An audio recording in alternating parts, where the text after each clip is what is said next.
The day I had arranged to have dinner with my parents, we waited at the restaurant from afternoon until evening, but Jason never showed up. I called him, but not once did he pick up. Then I turned and saw that his first love had posted on social media. In the photo, she was smiling brightly in a car, wearing a familiar ring. The caption read, "Thank you, Mr. Jason, for the birthday gift. I love it." I stared at her post on Instagram and silently liked it. Later, I told him, "If you like her, then marry her."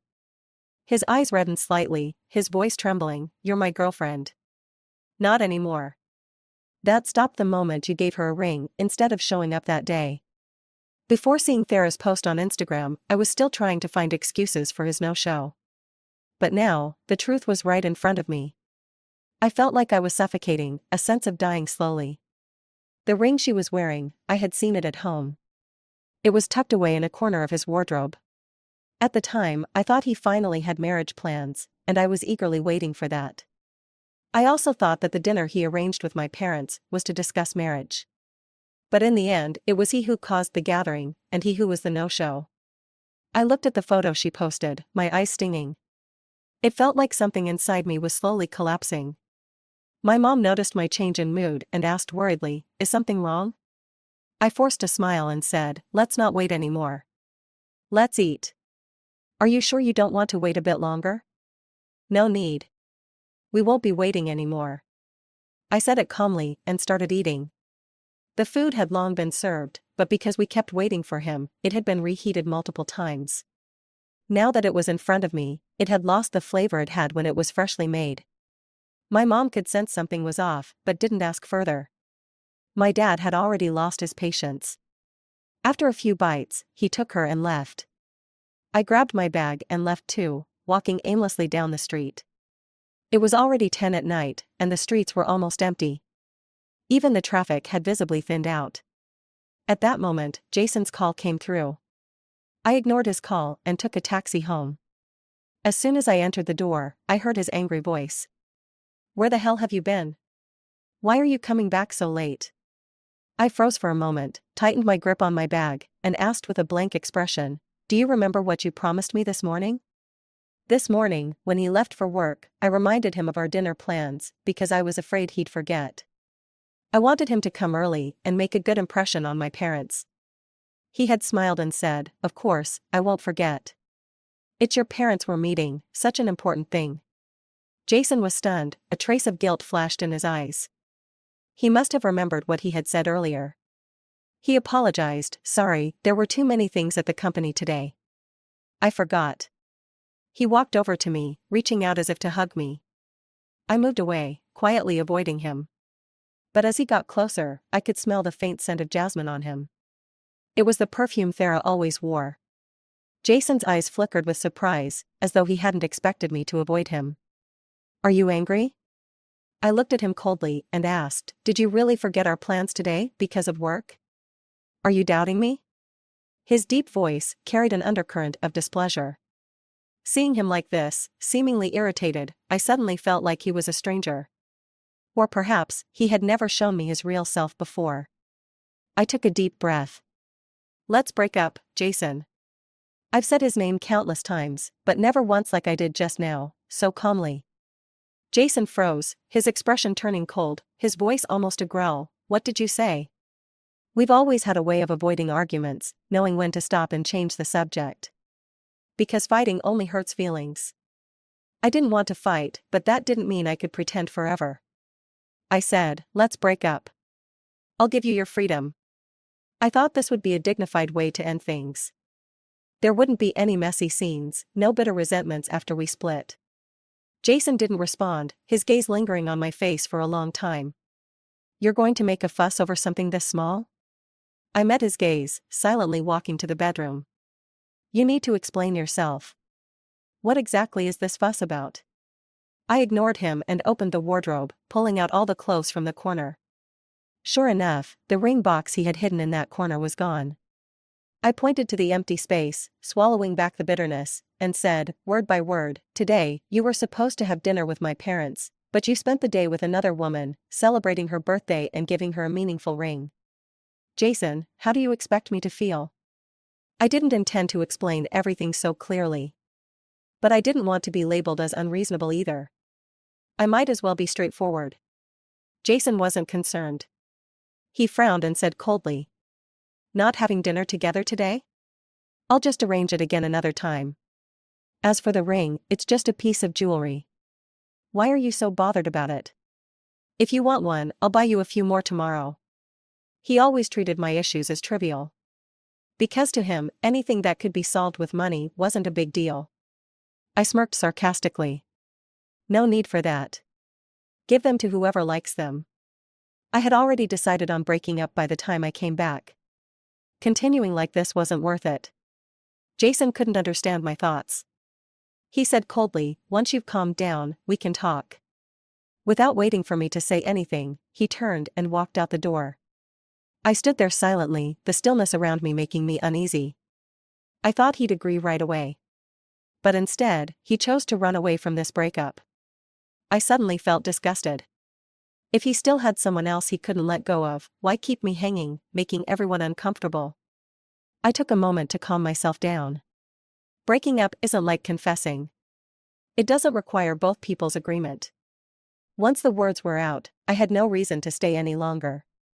My parents are both high school teachers, and they were here for a conference. They would leave in 5 days.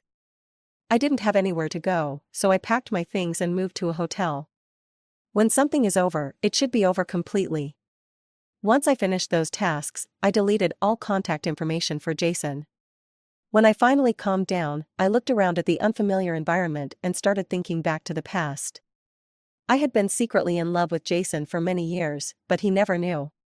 He only knew that we went to the same university, and I was his junior. To him, I was just one of many junior students. In college, he was the student council president, outstanding and aloof, someone people couldn't reach. To be someone who could stand beside him, I changed my study habits, worked hard, and climbed from the bottom of the class to the top 3 in my department. I also found time to join the student council, just to be closer to him. After graduation, he took over the family business, and I became an inconspicuous employee at his company. Perhaps because I was his junior, he took care of me more. And I, lost in the idea of his favoritism, couldn't pull myself out. Thinking back on all this, I couldn't help but let out a self-deprecating smile. It wasn't until now that I realized something. If you dream too much, it's easy to lose sight of reality. While moving into the hotel, I was also searching for a new place to live. During this time, I continued going to work as usual. I was just a small employee at the company. As the CEO, Jason never really paid attention to my existence. But what I didn't expect was that the manager would bring explosive news in the afternoon. The assistant manager position, which I was almost certain to get, had been snatched away. "This is our department's new assistant manager, Farah. Let's all get along well with her from now on." At the manager's words, the atmosphere in the office froze. Everyone's gaze fell on me, some scrutinizing, some suspicious, and others just watching for the drama. I shot a cold look at her. Farah returned my gaze with a provoking look. It was as if she was saying that there was nothing she couldn't get if she wanted it. Whether it was Jason or the job. At that moment, Jason walked in with his assistant, his indifferent eyes sweeping across the office. When his eyes met mine, it was as though he was looking at a stranger, completely unmoved. He didn't say a word, but his silence made his stance clear. Seeing this, everyone applauded, welcoming her. When I was almost certain I would get the position, I had even invited him to dinner and joked that he should call me assistant manager. He couldn't have been unaware of how much I had longed for the day I would be promoted. It doesn't take much thinking to realize he was warning me.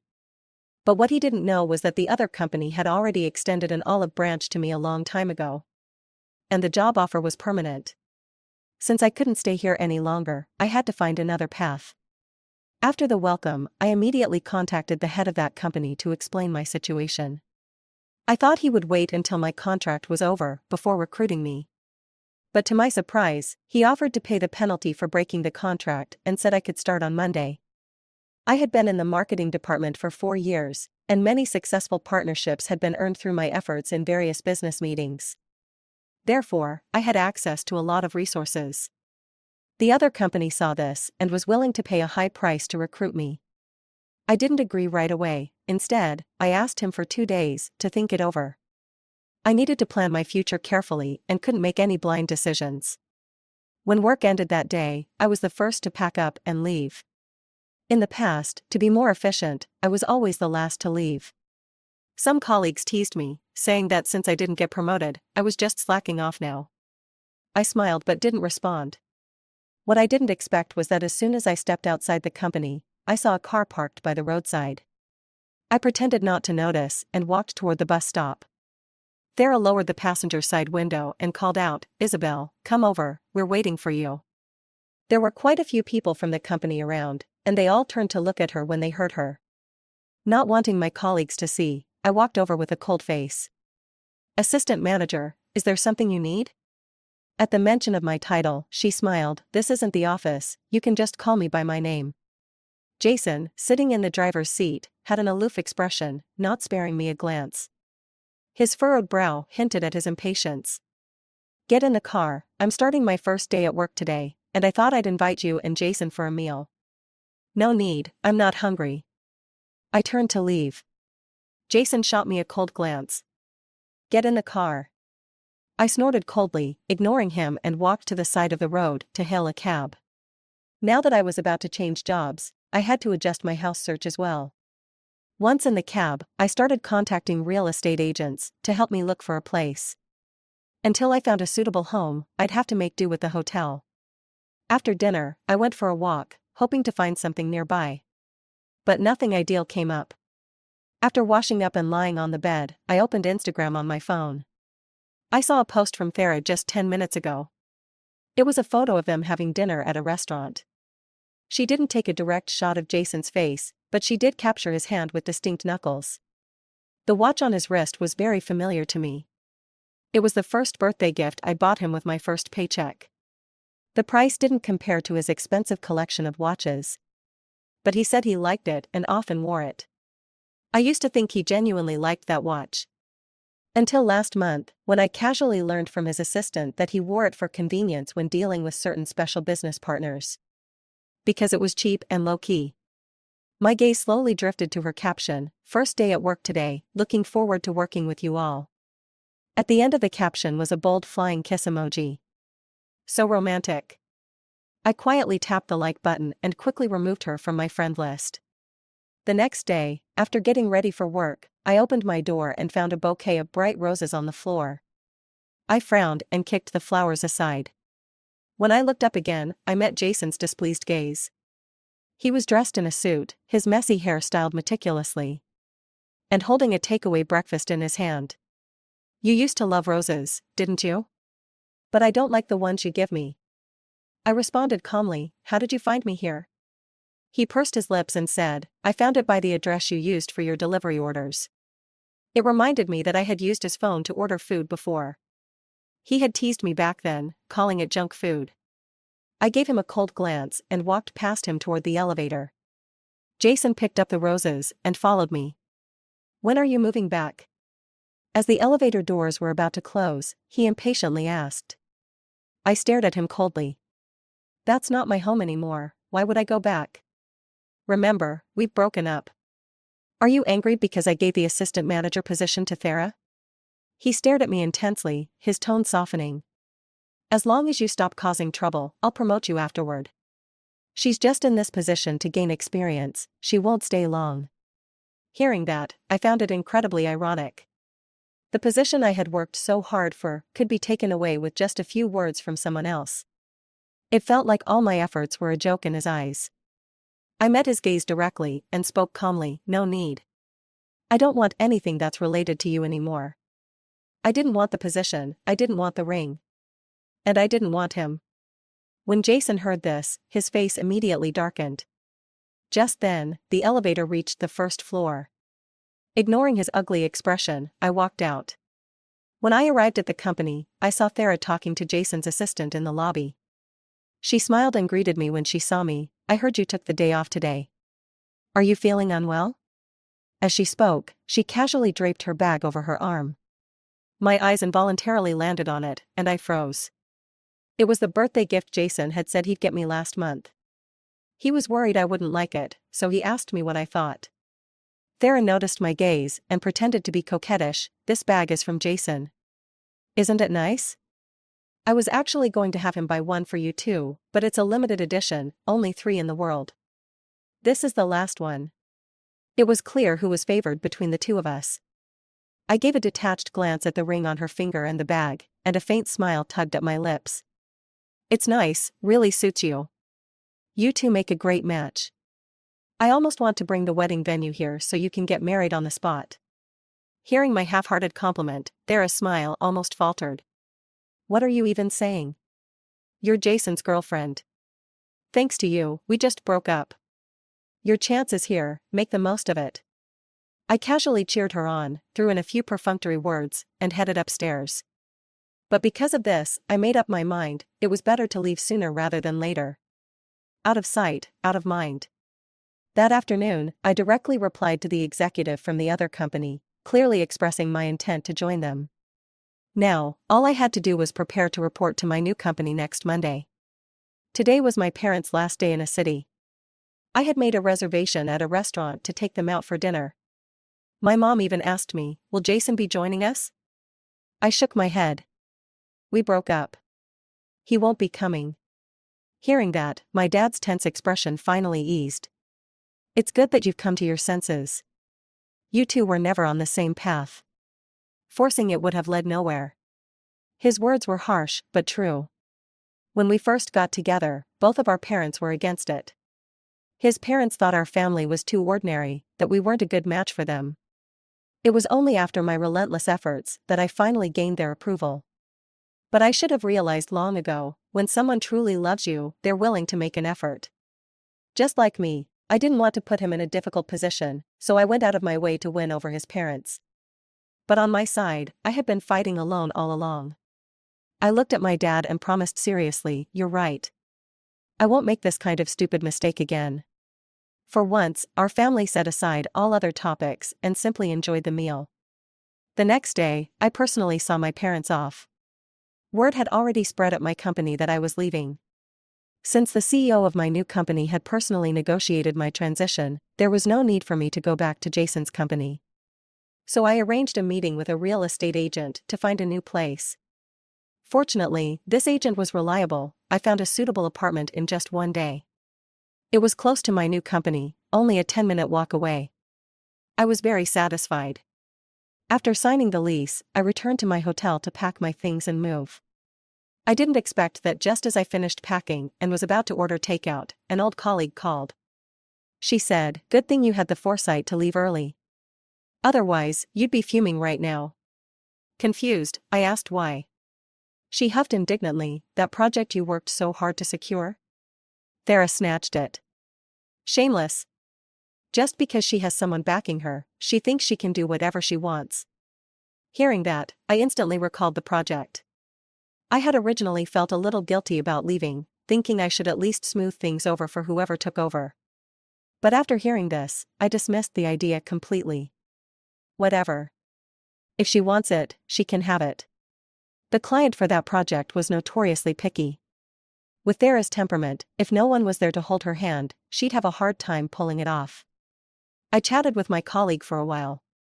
As soon as I ended the call, an unknown number popped up on my screen. I meant to decline, but my finger slipped, and I accidentally answered. Jason's voice came through, tinged with irritation. "Are you really taking it this far? Looks like he had heard about me leaving the company and was calling to interrogate me. Think whatever you want. If there's nothing else, I'm hanging up." An ex should be like the dead, completely out of sight, out of mind. No lingering ties. With that in mind, I went into my phone settings and enabled automatic blocking for unknown numbers. After handling that, I felt an unexpected sense of relief. Before, no matter what I did, I was always unconsciously watching his reactions, afraid of upsetting him. Slowly, I had started to revolve around him, losing myself in the process. Even his own mother had warned me not to put so much focus on a man. Back then, I didn't take it seriously. Looking back now, wasn't she absolutely right? Living alone was actually great. I didn't have to care about anyone else's mood. I could do whatever I wanted. If I felt bored, I could go to the movies and immerse myself in a film without worrying about the time. I savored the freedom of living alone. And I never got tired of it. But good times never last. I was shocked to discover that my new neighbor had changed. Standing before me, all dressed up and glamorous, was Thera. The smile on my face gradually froze. In the silent corridor, the only sound was the drama playing from my phone. Thera looked equally surprised. "Why are you here?" I withdrew my gaze and, under her astonished stare, entered the passcode for my apartment and stepped inside. I had assumed a city was big enough that as long as I didn't intentionally create coincidences, we wouldn't cross paths. Who would have thought that after going in circles, I'd end up right back in the same place? Unbelievable. I forced myself not to dwell on it and continued with my daily routine. But just a few days later, I worked late one evening. And as I walked back, I spotted a familiar car parked outside the building. Thera and Jason stood beside it, talking about something. She looked visibly downcast. Jason, his expression gentle, lowered his head slightly as if comforting her. She soon noticed me, and without hesitation, threw herself into his arms. His body tensed for a moment, but he didn't push her away. They were standing right at the only entrance to the complex. If I wanted to go home, I had to pass through them. I watched them coldly and walked straight ahead. Jason noticed me and, looking guilty, quickly pushed Thera away and strode toward me. "You're misunderstanding. She's just..." "It has nothing to do with me," I interrupted coolly. "Move. You're in my way." "Isabel, after all this time, are you still mad at Jason?" Thera's eyes welled up, on the verge of spilling over, painting the picture of a victim. Annoyed, I snapped back, "What do you want? I already wished you too well, why keep acting in front of me? What are you implying?" Jason's gaze flickered between us in confusion. Thera's face stiffened, clearly panicked. "It's nothing." "Yeah, nothing," I said, my tone indifferent. "I just saw your sweet couple photos and sent my blessings." Jason didn't get it, but Thera did. Flustered, she hastily changed the subject. "Jason, isn't your mom waiting for you at the hospital? You should hurry and pick her up." Watching her guilty expression, I almost laughed. Jason hesitated but eventually shot me a long look before driving off. The moment he left, Thera glared at me viciously. "Don't think you can steal Jason from me. He's mine, always has been." I met her glare and waved her off dismissively. "Yep, he's all yours. I sincerely hope you two never break up." With that, I turned and went home. But the next morning, as I left for work, Jason was waiting outside the building. Seeing him approach, I immediately said, "I'm not Thera. Don't try to sweet-talk me. I came to see you." Jason's gaze held a trace of hurt as he held out a bag. "I went to your favorite breakfast place. You have stomach problems, you should eat something in the morning." "My stomach problems?" "They were all thanks to the nights I drank my way through business deals for his sake." Years passed, and he only remembered now. I curled my lips into a slight smirk. "Do you really think this is meaningful? I never wanted to break up. What happened before was my fault. I'll make it up to you, little by little. Please, give me another chance." He spoke earnestly, his eyes carrying a hint of caution. For once, I met his gaze seriously.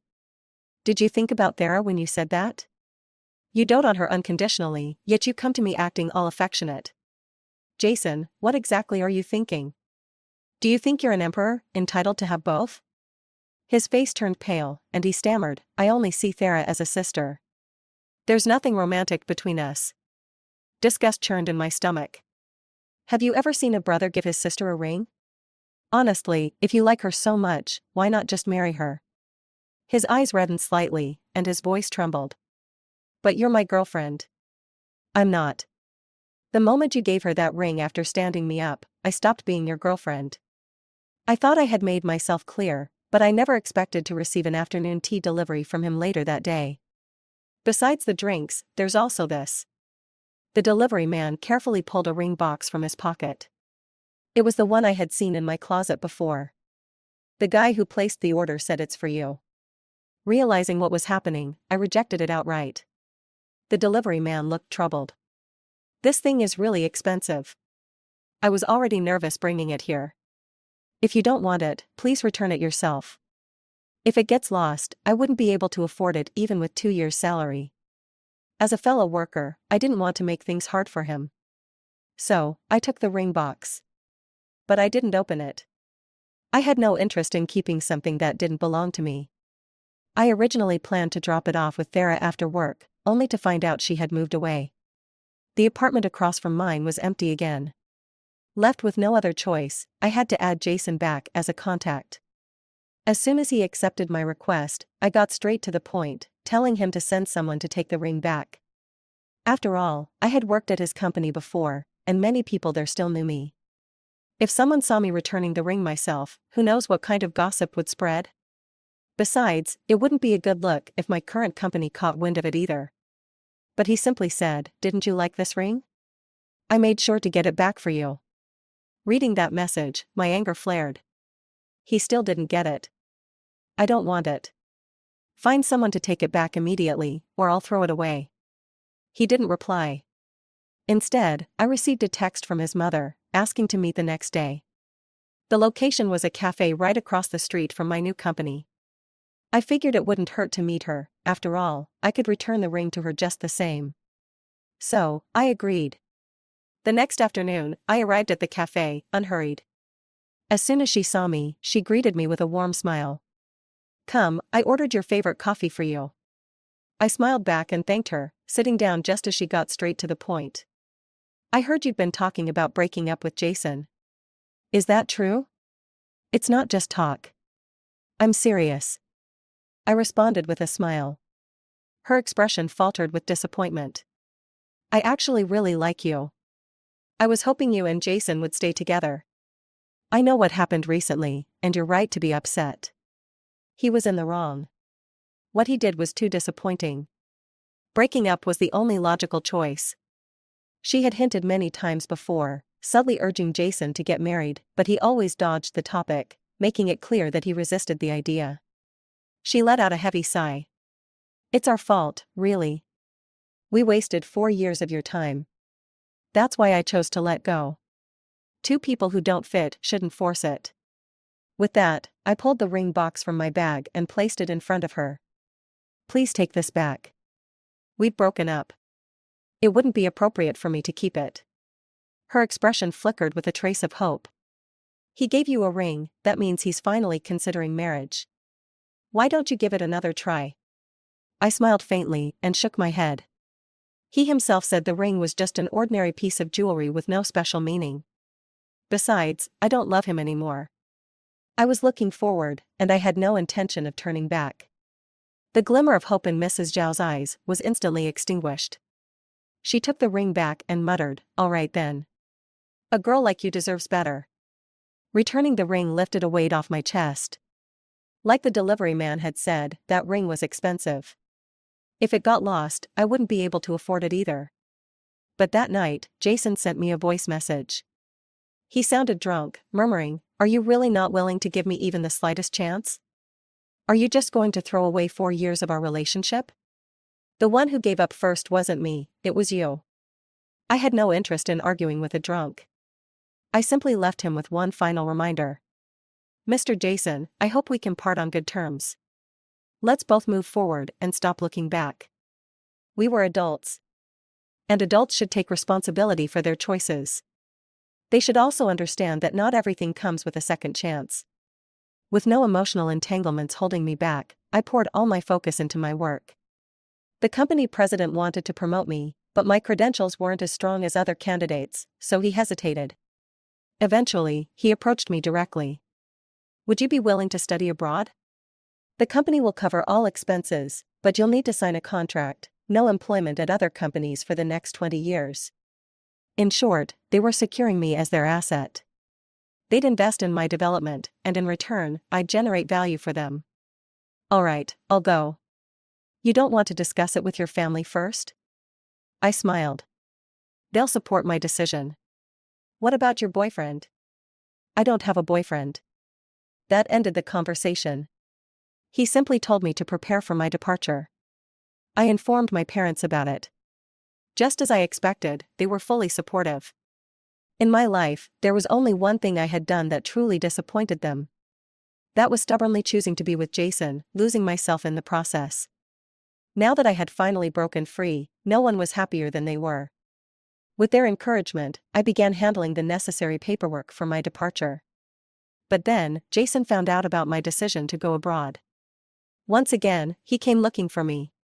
When I got home from work, I saw him waiting outside my apartment complex. I felt an instant wave of irritation. "What do you want now?" Jason hesitated, his expression cautious. "Are you going abroad because of me?" I looked at him with pure disdain. "Don't flatter yourself. This has nothing to do with you. Then why are you suddenly leaving? You never mentioned anything about. You never truly understood me. You never truly liked me. So, Jason, why bother pretending now?" His face darkened, and he rushed to explain, "Who says I don't like you?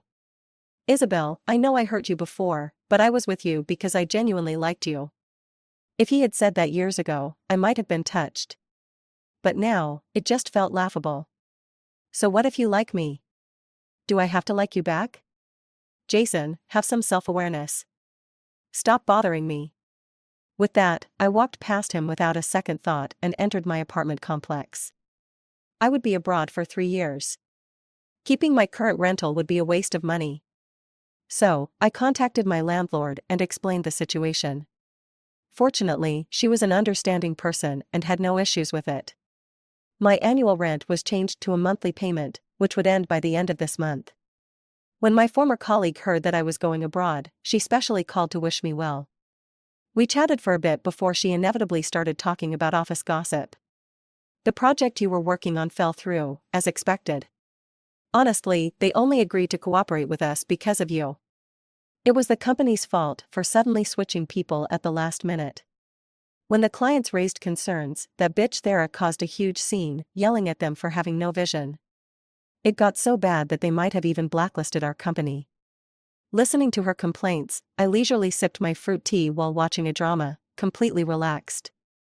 "It's fine. It's not your fault anyway. Just focus on doing your job. If management wants to blame someone, it won't be you." That's true, but her assistant wasn't so lucky. They fired her for neglecting her duties.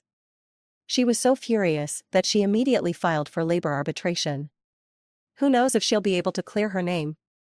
Hearing that, I felt a pang of sympathy. Thera's assistant was actually quite capable. When she was an intern, she even worked under me for a while. She was diligent and responsible, so of course, she wouldn't just take this lying down. But what I didn't expect was that, after hearing about it in the afternoon, I saw that same assistant live streaming about the incident that very night, demanding a proper explanation from the company. A lot of people had experienced similar situations, so within minutes, the livestream had tens of thousands of viewers. The comment section was filled with people condemning Jason's company. Everyone was calling Jason a ruthless businessman. But soon, the assistant revealed the full story, and the public's anger was no longer just aimed at Jason, it was also directed at the real culprit, Thera. You guys don't know this, but our department's deputy manager was originally supposed to be another highly qualified woman. But that bitch stole her position and even forced her to resign. Under immense pressure, the company was forced to issue a public apology, but it didn't do much to appease the outrage. Out of options, Jason called me, asking me to help clarify the situation. I scoffed. Did she say a single word that was false? Why should I lie to cover up your mistakes? I sneered and hung up without waiting for his response. The company's reputation continued to plummet, affecting its stock prices. Frustrated shareholders started voicing their dissatisfaction. After much deliberation, Jason ultimately chose the company over Thera. Not long after, I saw the company issue a statement announcing Thera's dismissal and their intent to hold her accountable for the damage to their reputation. Thera was furious and tried to get her family involved to pressure the company. But while they were busy fighting amongst themselves, I was already on a plane heading overseas. My new life officially began. The CEO was surprisingly considerate, worried that I might struggle in a foreign country. He arranged for his cousin, who lived there, to pick me up. Though the CEO was a balding middle-aged man, his cousin turned out to be incredibly handsome. When I saw the tall and striking man in front of me, I was momentarily stunned. "You're Lambert? And you must be Isabel? After confirming our identities, he took my suitcase and strode toward the airport exit. Seeing that, I quickly followed. The CEO had arranged for me to stay in a single-person apartment. It wasn't large, but it felt secure and cozy. I glanced around the place, satisfied. Lambert set down my luggage and pointed to the apartment next door. I live right there. Let me know if you need anything. Thank you. He gave me a deep look before turning to leave. I didn't think much of it and started unpacking. At first, adjusting to a foreign country was difficult, and I even experienced some discomfort from the change in environment. Luckily, Lambert was around. He handled everything with ease. I later found out that he was an interpreter who frequently traveled between different countries, which was why he was so experienced with these things. One day, after a long day at work, Lambert invited me over for a barbecue party at his place. He had a lot of friends, all of whom were warm and welcoming. At first, I was a little reserved, but as I spent more time with them, I gradually got used to it. Suddenly, my phone vibrated in my pocket. I excused myself and stepped into a room to take the call. It was my former colleague. Hope I'm not bothering you? I glanced at the city lights outside the window and smiled. Not at all. What's up? I just wanted to tell you. Mr. Jason. She lowered her voice, as if hiding from someone. I just overheard something. Apparently, Jason's lost his mind lately.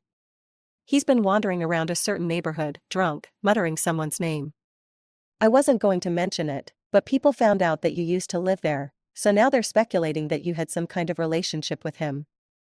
After hearing that, I remained unfazed. I replied calmly, that's nonsense. I barely know him. Just then, Lambert's voice called out from outside the room. Isabel, the barbecue's ready. Come on out. Coming. I responded, then told my colleague, someone's calling me. I'll hang up now. Ending the call, I looked up, only to find Lambert's smiling gaze meeting mine. My new life should never be disturbed by the past. End.